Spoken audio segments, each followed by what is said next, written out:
this video, I will talk on the second important class of carbohydrate. Okay, that is the disaccharides. We had already discussed on monosaccharides, which are the first class of carbohydrates of sugar molecules. So now we come to the second class. Now, just from the name here, di means two.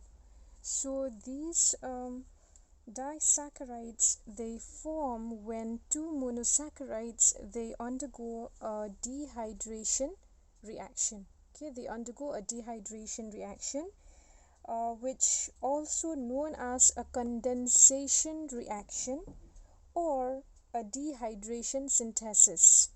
Okay, so these disaccharides, they form when two monosaccharides, they undergo a condensation or a dehydration reaction.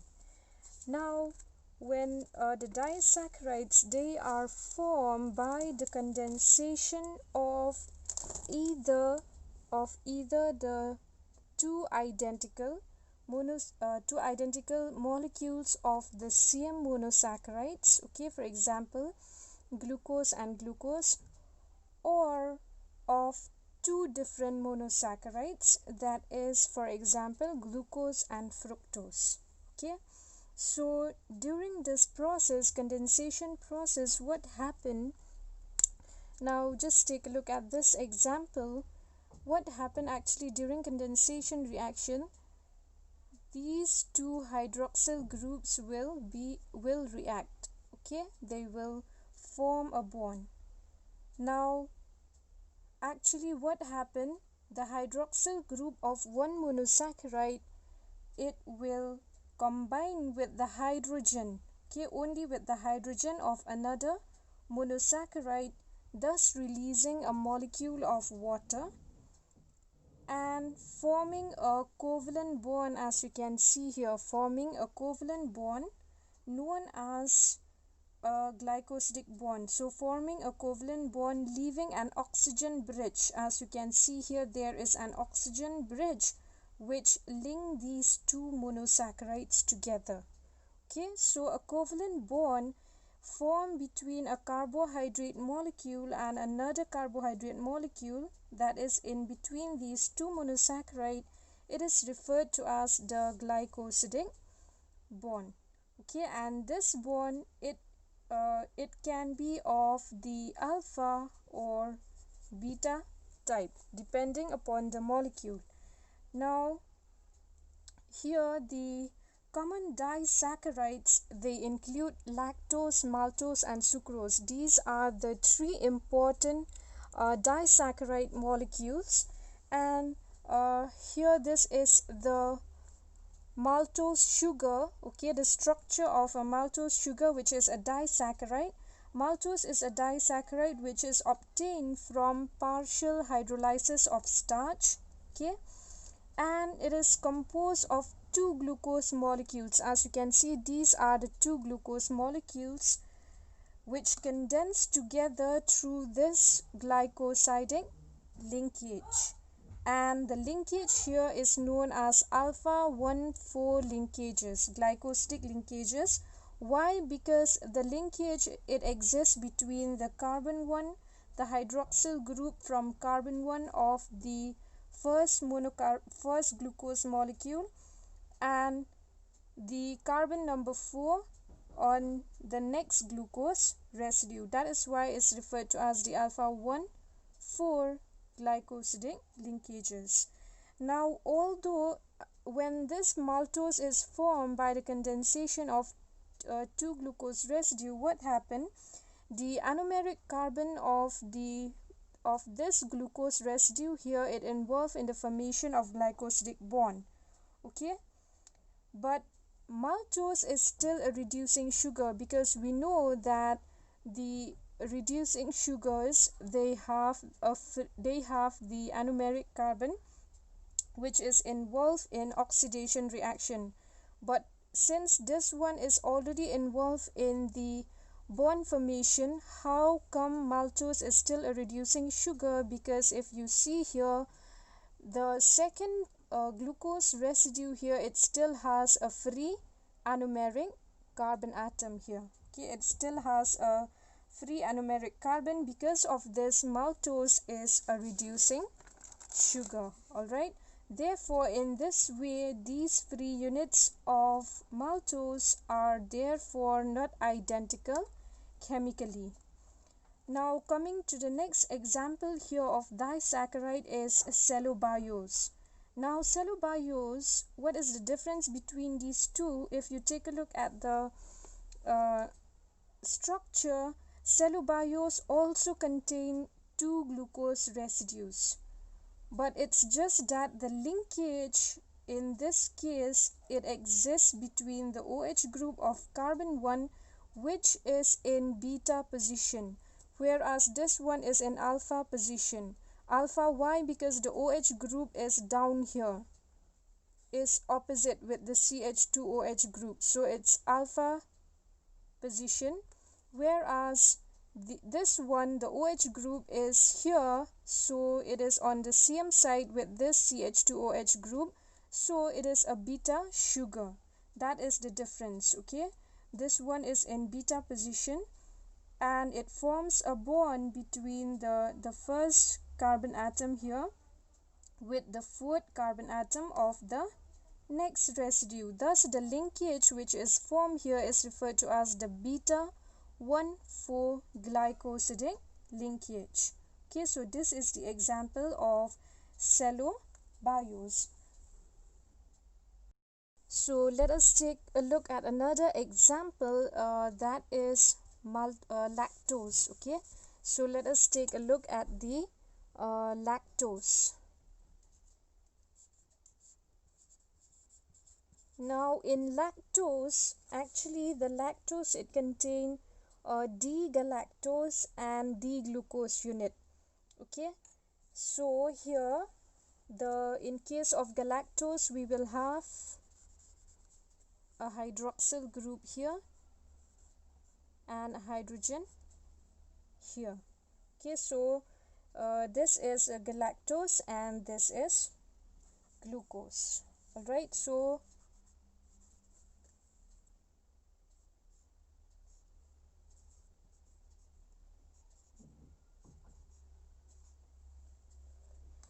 that is why, since this galactose is in beta position, so the bond form is referred to as beta 1,4, again due to the bond formation between the carbon number 1 and carbon number 4. So the bond here is beta 1,4-glycosidic linkage. Okay, and the anomeric carbon of glucose here, again if you see, it is free. Okay, and thus it is available for oxidation, just as in the case of maltose. So thus lactose also, you can say that it is a reducing sugar and it can take part, it is available for oxidation. So these two are the reducing disaccharides. Now here, this one which I had shown before, I had shown earlier, that is the example of sucrose molecule. This is sucrose. Okay, now sucrose is the common cane sugar. This is actually a sucrose molecule. Okay, it is a common cane sugar, but it is non-reducing sugar. We will see why. And it is composed of equimolar amounts of D-glucose and D-fructose. Okay, D-glucose and D-fructose, and the molecular formula for sucrose is C12H22O11. Now if sucrose, it goes through acid hydrolysis, it will give 1 mole of D-glucose and 1 mole of D-fructose. And the chemical structure of sucrose, it comprises of an alpha form. If you take a look here, the CH2OH and the OH group, they are in opposite directions, so it is an alpha glucose, alpha form. Okay, and if you take a look at fructose, the OH and the CH2OH group, they are on the same side, so it is a beta form of fructose. So it comprises of an alpha form of glucose and beta form of fructose, and the glycosidic bond here is alpha glycosidic bond. Okay, it is an alpha linkage because the molecule formation is in alpha configuration. You can see here they are in the opposite side, and in contrast to lactose and maltose, this sucrose, it has no free anomeric carbon atom. Since both the anomeric carbon atom, they are involved in glycosidic bond formation. How? Now just take a look properly here. This OH group, it will react with this OH group, okay, on carbon number 1. You can see this OH group on carbon number 1 of glucose. It will react with this, it will form a bond with this hydroxyl group on carbon number 1 of fructose. So this anomeric carbon and this anomeric carbon, both the anomeric carbon, they are involved in glycosidic bond formation, and here you can see the fructose is kind of flipped.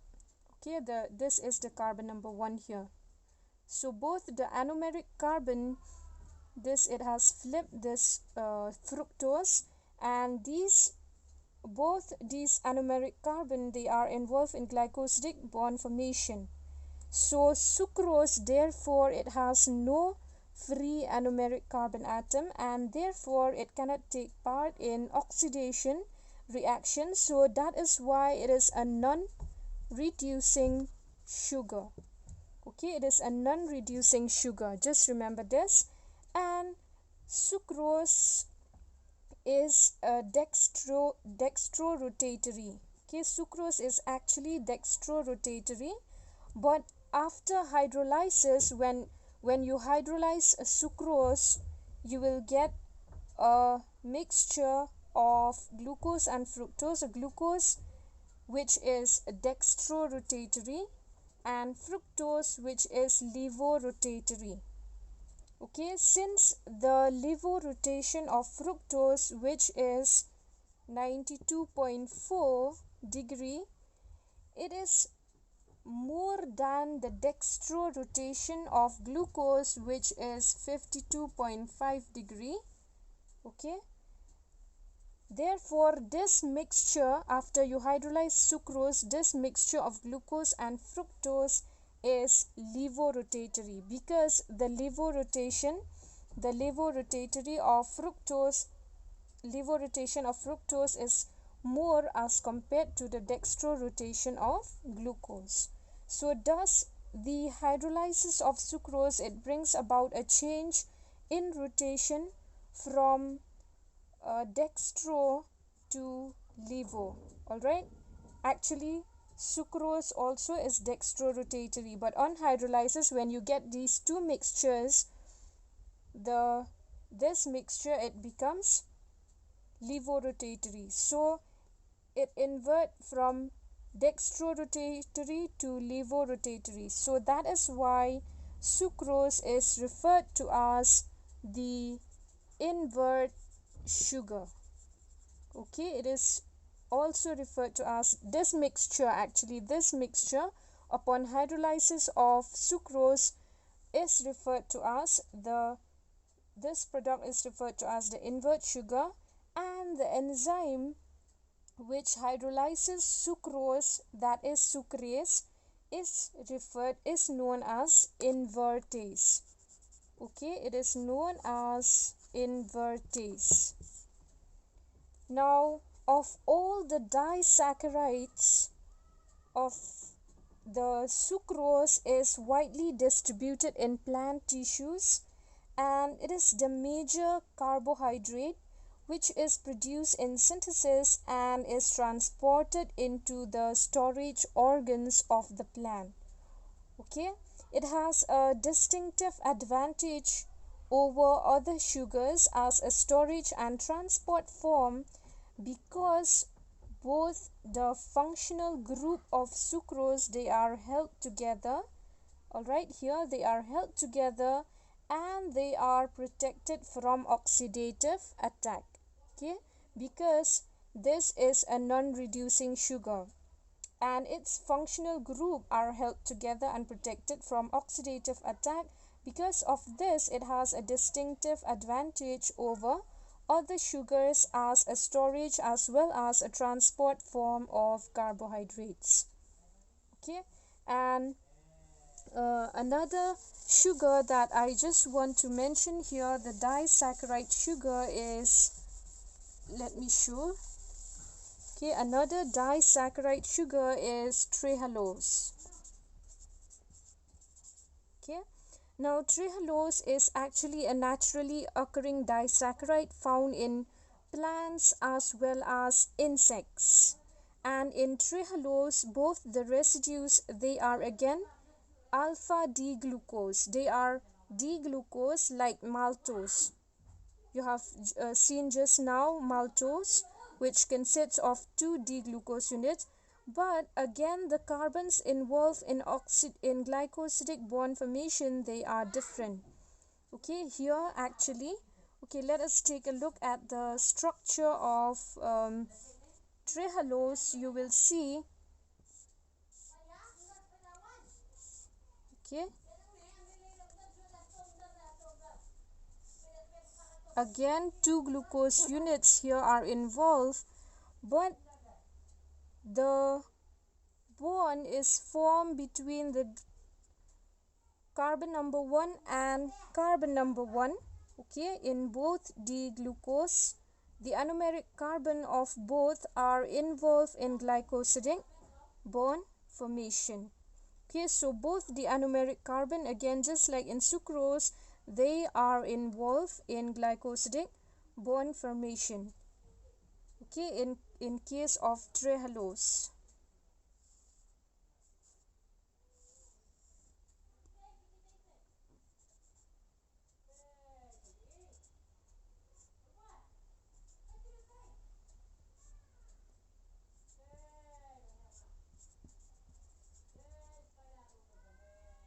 So here again the molecule, it's kind of flipped the second glucose. Here the glucose residue, it flipped this way so that the bond is formed between carbon number 1 of one glucose residue with the anomeric carbon, the carbon number 1 of another glucose residue. Okay, so this is the structure of trehalose, which is the naturally occurring disaccharide found in plants and insects. And this trehalose, it is also found in certain fungi, bacteria, okay, and also in certain plants and also animals like shrimp and insects. And the blood sugar of many insects such as bees, grasshoppers and butterflies, it is made up of this disaccharide molecule. And they use trehalose as an efficient storage molecule that provides rapid energy for flight when broken down, and also they use for providing a rapid energy to survive freezing and also lack of water. And if you see this trehalose, it is also referred to as the alpha D glucopyranosyl 1 because both the anomeric carbon, they are involved in glycosidic bond formation, alpha D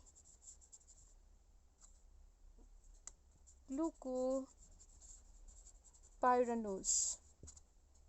Okay, so this is the structure of trehalose, where both, again it is like maltose, it is made up of 2 glucose units, but then the bond is formed between the 2 anomeric carbon atom, not like in maltose where the bond is formed between carbon number 1 and the carbon Number 4.